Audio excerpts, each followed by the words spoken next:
Recession वो time जब आपके पास कोई भी सोर्स ऑफ इनकम नहीं होगा, जब आपकी सेविंग्स खत्म हो चुकी होगी, जब आपका इन्वेस्टमेंट पोर्टफोलियो नेगेटिव में होगा।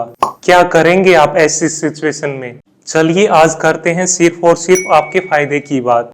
सबसे पहले हम जानेंगे कि रिसेशन क्या होता है और ये किस लिए होता है, क्योंकि ये जाने बिना आप खुद को रिसेशन के नेगेटिव इफेक्ट से नहीं बचा पाओगे। रिसेशन एक ऐसी सिचुएशन होती है जब इकोनॉमी स्लो हो जाती है, जॉब्स कम हो जाती है और बिजनेसेस प्रॉफिट नहीं कमा पाते हैं, लोगों की इनकम कम हो जाती है। इसके कारण लोग खर्च करना कम कर देते हैं, जिसके कारण बिजनेसेस प्रोडक्शन या मैन्युफैक्चरिंग कम कर देते हैं, जिसके कारण मार्केट में डिमांड कम हो जाती है। रिसेशन इसलिए होता है क्योंकि इकोनॉमी में कई फैक्टर्स एक साथ इंपैक्ट करते हैं। रिसेशन होने के कई कारण होते हैं। फर्स्ट, मार्केट में डिमांड एंड सप्लाई का बैलेंस बिगड़ना, मतलब कि लोगों का कम खर्च करना।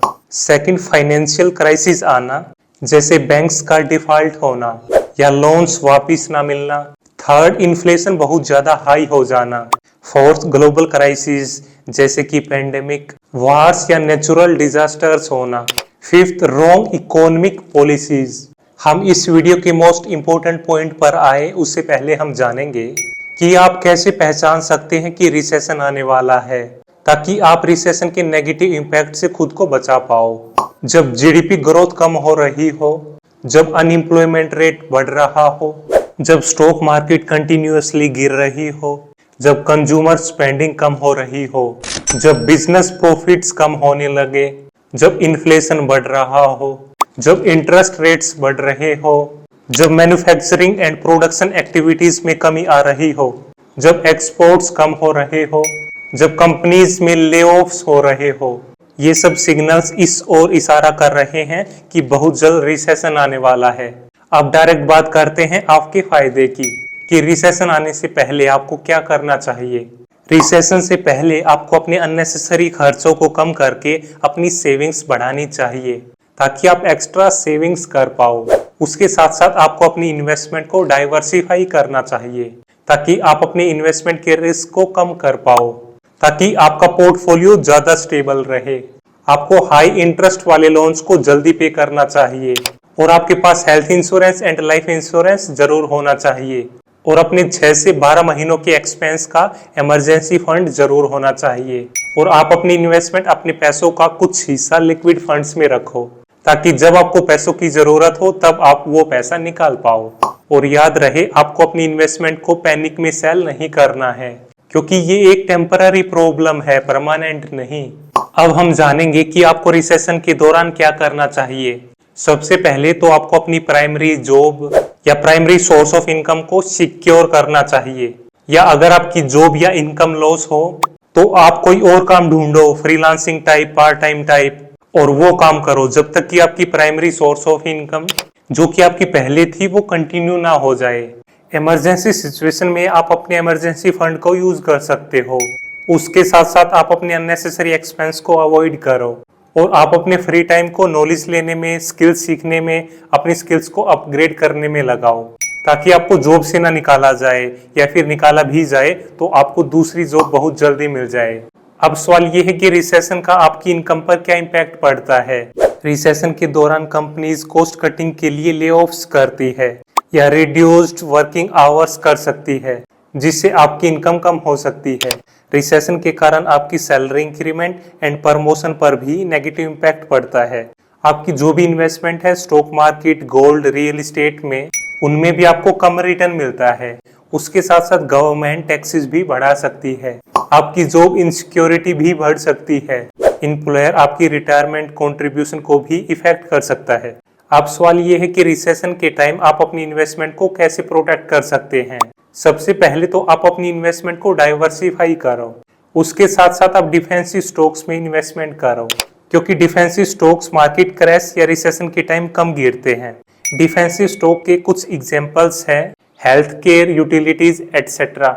आप ज्यादा लिक्विड कैश रखो, ताकि आप मार्केट क्रैश जैसी गोल्डन अपॉर्चुनिटी का फायदा उठा सको। और याद रहे, आप पैनिक सेलिंग में अपनी इन्वेस्टमेंट को लॉस में ना सेल करो, और आप रिसेशन में मार्केट को टाइम करने की कोशिश ना करो। आप रेगुलरली इन्वेस्टमेंट करते रहो। रिसेशन में आप फोमो में आकर गलत जगह भी इन्वेस्ट ना करो। अब सवाल ये है कि आप रिसेशन से फायदा कैसे उठा सकते हैं। रिसेशन के टाइम अच्छी कंपनीज बहुत कम प्राइस पर मिल रही होती है।